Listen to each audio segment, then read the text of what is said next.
Welcome to qnawire. So in this problem, we're given a bunch of different conditions. And the first one is that at f prime of 5, this is equal to 0. So this is a potential maximum or minimum value.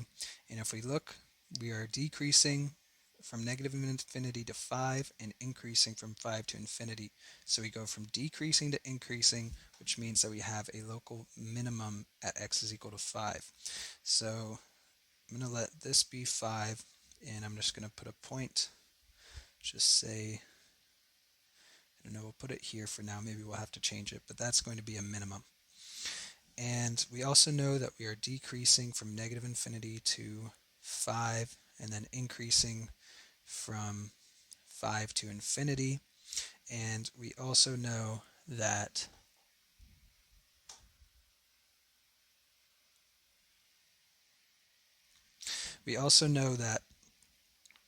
the second derivative at 2 is equal to the second derivative at 8, which is equal to 0. So these are potential inflection points. And that we are concave down from negative infinity to 2 and from 8 to infinity, and then we're concave up from 2 to 8.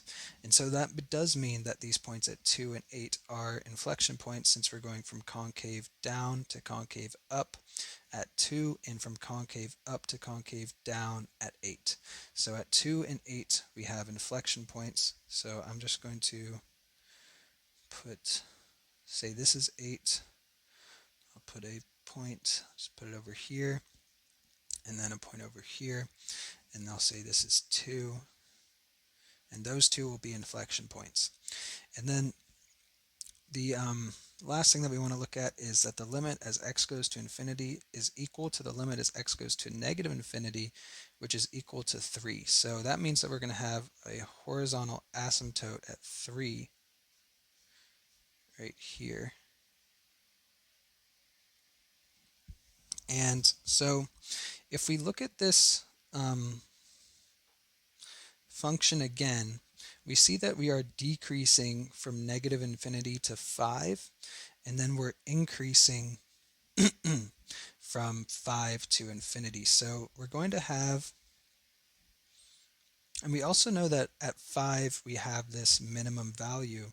So we're going to have a minimum value at 5, but we want to be increasing from 5 to infinity. So we want this minimum value to be below this horizontal asymptote. So this being at 0 will actually work here.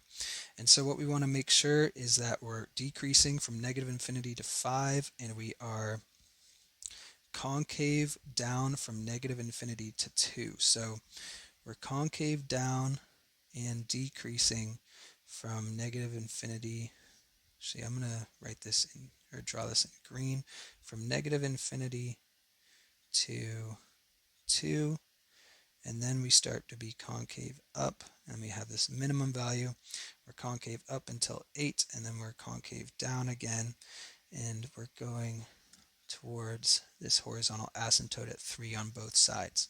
So we want to make sure that we are concave down from negative infinity to 2, and then we're concave up from 2 to 8. We have this minimum value at 5, and we are concave down again from 8 to infinity, with both sides of our graph going toward this point at y is equal to 3.